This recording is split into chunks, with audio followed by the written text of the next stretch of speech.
Would you be surprised if I told you that the image you have of Sengoku-era warlords is mostly a myth? They weren't just ruthless demons of war. In fact, many were surprisingly human, immersing themselves in unexpected hobbies.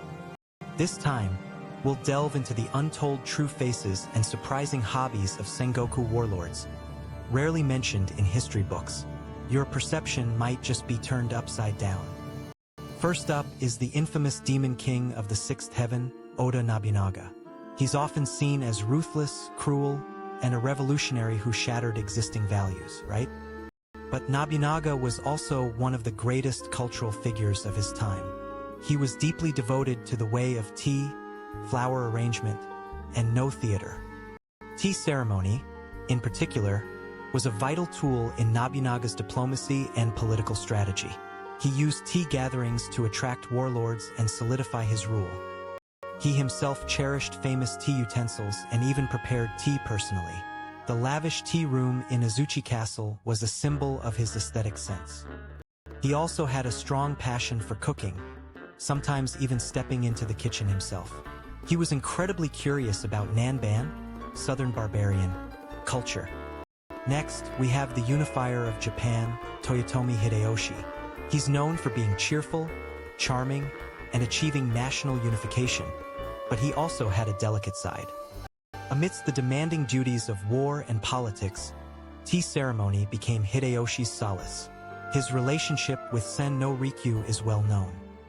He loved tea ceremony so much that he even built a golden tea room. Perhaps his flamboyant performances were actually a way to relieve stress. He also loved grand cherry blossom viewing parties, hosting banquets for many people. While appearing flashy, perhaps there was a touch of loneliness deep in his heart. And then there's Tokugawa Ieyasu, who established an era of peace. He's widely regarded as a man of frugality, austerity, and perseverance. However, Ieyasu was actually a passionate health enthusiast. He poured extraordinary dedication into studying medicinal herbs. He cultivated and blended herbs himself, even encouraging his retainers to manage their health. His secret to longevity might have been this inquisitive spirit. Falconry wasn't just a pastime. It was a health practice that combined exercise with inspecting his domains. Ieyasu was a thorough pragmatist. Furthermore, he was particular about food, with an anecdote even claiming he liked tempura. While generally eating simply, he also enjoyed fine cuisine. The Lord of the North, Date Masamune, the one-eyed dragon. Known as a dandy, he also possessed a surprising hidden side. Masamune wasn't just a general on the battlefield. He was also a chef, even directing in the kitchen. He would sometimes wield a knife himself and prepare meals for his retainers. He was highly curious about new ingredients and cooking methods, contributing to miso and sake brewing, thus laying the foundation for modern Sendai's food culture. He especially loved sweets, with one theory suggesting he invented zundamachi. Perhaps his sense of style started with food. The dragon of Ekigo, the god of war, Yusuji Kenshin. He's often depicted as a stoic figure who remained single his entire life, fighting for justice. However, Kenshin was also known as an unparalleled lover of sake. It's said he would hold drinking parties even between battles, toasting day and night. He was also a refined cultural figure who loved waka poetry and calligraphy. Beneath the god of war facade, there was a deeply emotional side. He was a devout follower of Bishamonten, willing to endure any hardship to pray for victory. This faith likely fueled him on the battlefield. Takeda Shingen, the Tiger of Kai, known for his Furinkazan banner. He's imagined as a fierce general with great strategic prowess, right? Shingen dearly loved hot springs, using them not just to heal battle wounds but also as a place to formulate strategies. He even developed hot spring resorts within his domain. He also had a sweet tooth, reportedly favoring manju and mochi sweets. Hard to imagine that from his stern expression, isn't it? Furthermore, there are theories about his vibrant relationships with women. The human appeal of these warlords resonates even today.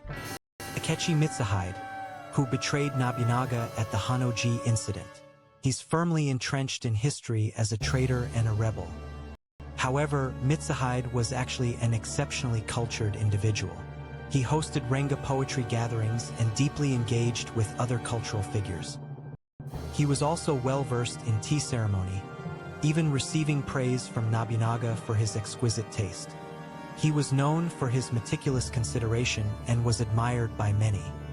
The true motive behind his rebellion remains a mystery, but perhaps he was torn between his refined, culture-loving heart and his pride as a samurai. Sanada Yukimura, hailed as Japan's greatest warrior, who cornered Tokugawa Ieyasu at the summer siege of Osaka. He's known as a brave and cunning general. Yukimura wasn't just militarily skilled. He was also a cultured man who enjoyed tea ceremony and books. His deep love for his family is evident in his letters. However, it's said his true self also held a delicate and quiet side.